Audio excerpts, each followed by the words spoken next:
Excellences, Mesdames et Messieurs, je suis très heureux de pouvoir vous présenter en détail ce que c'est que EGAP, Evidence in Governance and Politics.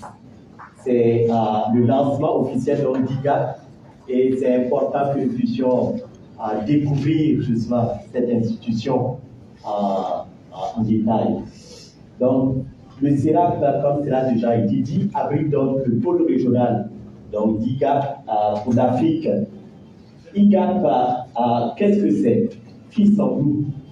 En fait, IGAP, c'est un réseau de collaboration entre chercheurs, cela a déjà été dit, entre diverses universités américaines, et pas seulement américaines, mais des universités à travers le monde.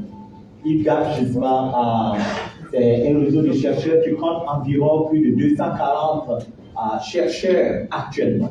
Et nous espérons aussi augmenter justement le nombre de partenaires en Afrique. Et le pôle régional justement que nous avons ici en Côte d'Ivoire consiste justement à pouvoir renforcer cette collaboration en Afrique. IGAP, pourquoi est-ce que IGAP a été créé? En fait, IGAP a été créé pour répondre pour relever certains défis. D'abord, la collaboration scientifique. Vous savez que ce qui se passe actuellement à travers le monde, c'est que les pays du Nord, qu'on appelle le Global Nord, ont les moyens, ceux qui font les études, qui font le design des études, qui ont qui développent les théories, et les collègues justement dans les pays en développement comme ici, ce sont des exécutants. Des personnes justement qui mettent en œuvre et qui n'ont pas les moyens pour le faire. Et donc ça crée une sorte d'inégalité au niveau de la recherche. Vous avez entendu les statistiques sur la recherche, mais voilà, parce qu'il y a très peu d'Africains qui sont justement des chercheurs principaux sur les projets. Très souvent, ils sont des chercheurs secondaires parce que ce n'est pas eux qui ont apporté les moyens, ou ce n'est pas eux qui ont décidé justement de faire telle ou telle étude. C'est très souvent justement le bailleur qui dit « moi je souhaite travailler sur tel ou tel domaine ». Et puis maintenant, les chercheurs africains compétissent pour avoir quelque chose. Vous voyez, donc les priorités de l'étude ou les besoins ne sont pas établis jamais par nous, c'est-à-dire par ceux qui sont là, mais pour les pays du Nord, les universités du Nord qui ont les moyens.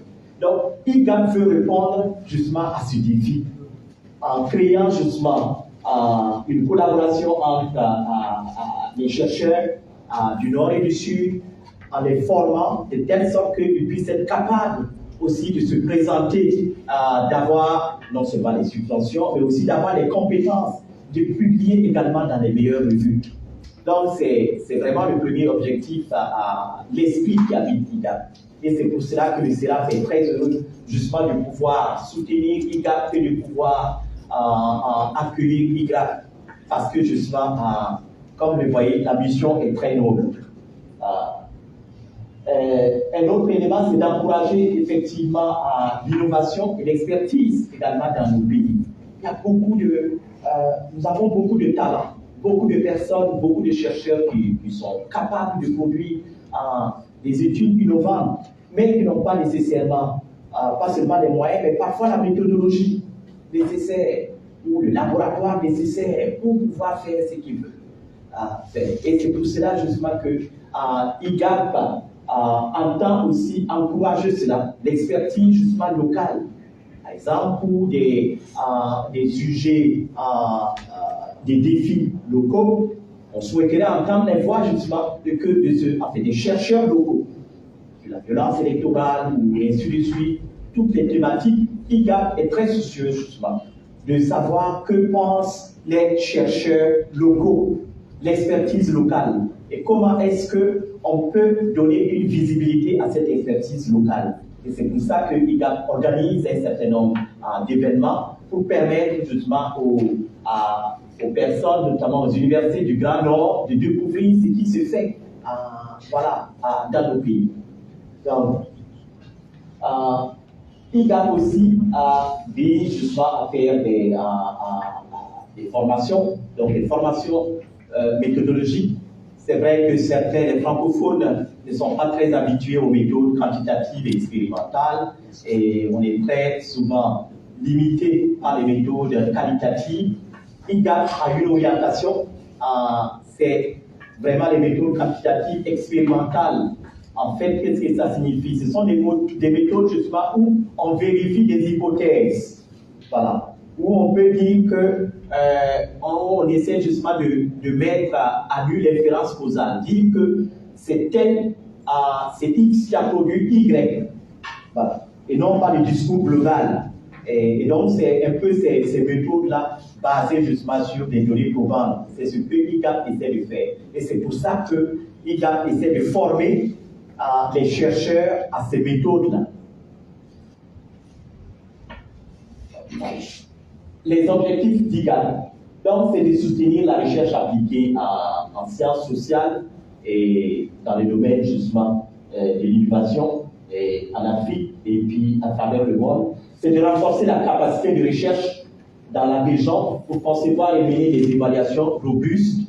Et c'est aussi d'offrir aux chercheurs locaux la possibilité d'identifier leurs priorités et de pouvoir les accompagner à pouvoir les travailler. Par exemple, dans les Learning Days, tous les chercheurs qui sont là, chacun a choisi lui-même la thématique qu'il voudrait travailler. Et là, ils sont accompagnés par les enseignants qui sont venus des États-Unis, donc pour les aider à travailler le design de leurs recherches, leurs hypothèses, comment est-ce qu'ils vont les mesurer, ainsi de suite. Voilà. Et donc, c'est cet accompagnement méthodologique qui va aider que leur recherche pourra être reçue dans le milieu scientifique, pas seulement en Afrique, mais aussi à travers le monde. Donc, c'est un élément très important. Ce sont les objectifs donc à l'IGAP. Nous allons détailler un peu ces objectifs. D'abord, favoriser les collaborations de recherche nationales et régionales entre les chercheurs et les organisations de praticiens. IGAP, comme nous l'avons dit, c'est vraiment un élément, une structure de collaboration. Et ici, nous voulons établir les collaborations non seulement entre chercheurs en Côte d'Ivoire, par exemple. Après, ici, nous allons à l'université de Bouaké, où ils vont donner une session comment publier dans les meilleures revues, quelles sont les stratégies. Voilà.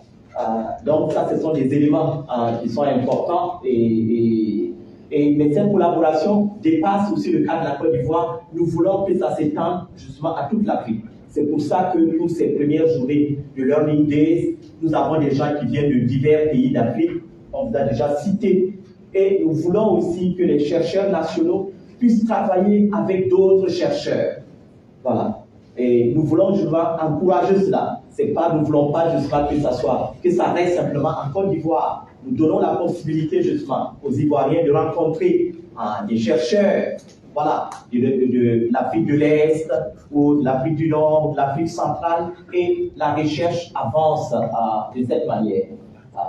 Les thèmes prioritaires pour les 3 années qui suivent, c'est les questions de démocratie, les questions de conflit, et puis les questions de polarisation.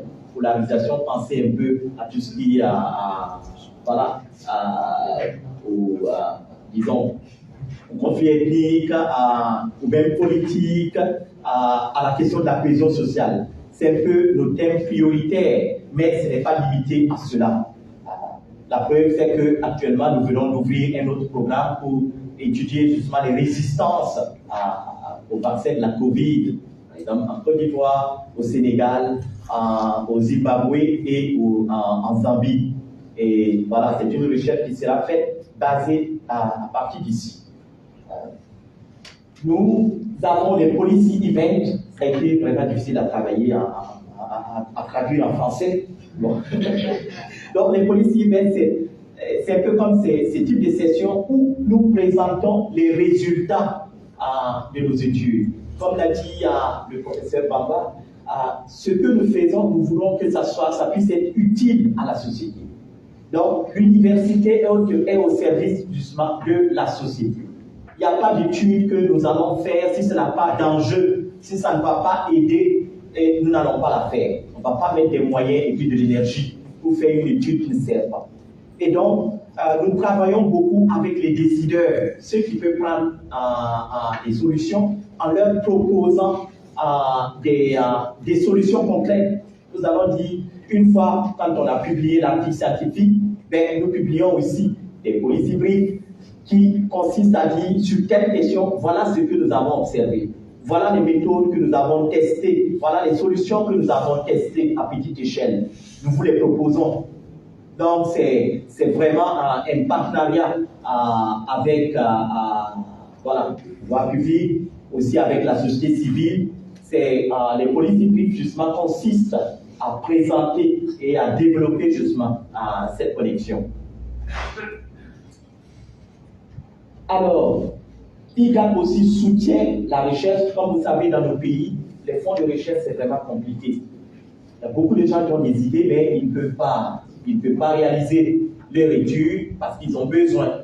Il faut des moyens, ça coûte cher de quitter Abidjan, aller faire une étude à Korogo, par exemple. Et si vous voulez encore étendre, aller au Ghana ou au Libéria, ça vous demande encore plus de moyens. Et donc, pour aider les chercheurs, IGAP justement propose des fonds de subvention. Cela varie suivant les thématiques. Voilà, et ça dépend aussi de l'enjeu de l'étude. Et donc, IGAP va aider à rechercher des fonds pour pouvoir les financer. Les Learning Days, par exemple, que nous avons commencé ici depuis lundi et qui va se terminer vendredi, rentrent aussi dans ce cadre-là. Ce sont des gens qui viennent de plusieurs pays d'Afrique, ça coûte cher, ils sont logés à l'hôtel, voilà, et tout ça, ça demande des moyens. Donc, on a besoin de rechercher des moyens pour pouvoir les aider à pouvoir participer à la formation. On ne peut pas simplement compter sur les pouvoirs publics, voilà, parce que les moyens sont limités, et donc c'est pour ça que nous essayons nous-mêmes d'apporter des moyens pour pouvoir financer ces recherches-là. Actuellement, c'est jusqu'à 126 chercheurs et praticiens qui ont déjà bénéficié de cette aide-là pour réaliser leurs recherches. Et leurs recherches ont été publiées justement dans de très bonnes revues scientifiques, ce qui les a fait connaître.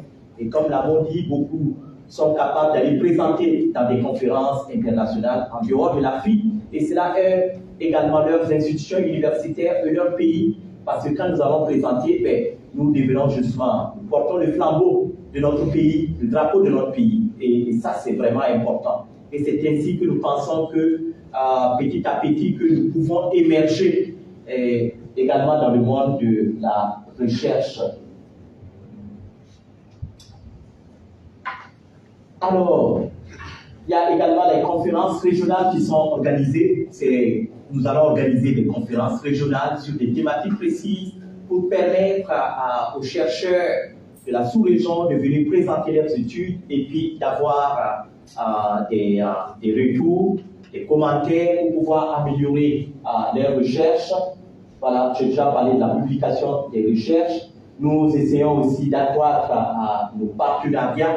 Et nous espérons que les chercheurs africains et ivoiriens qui sont là, vous allez prendre l'opportunité pour rejoindre ces réseaux-là et travailler avec des collègues qui sont en Amérique du Nord ou à travers le monde. C'est vraiment important pour nous. Et je voudrais terminer en remerciant tous les formateurs d'IGAP. Je voudrais demander à Noémie, si vous pouvez vous lever, et à Rambler. Voilà, Noémie, c'est la directrice, c'est elle qui assure cette année la direction justement de Learning Day. Noémie a fait sa thèse à Stanford, actuellement elle est à Emory University et nous la remercions beaucoup pour tout ce qu'elle fait.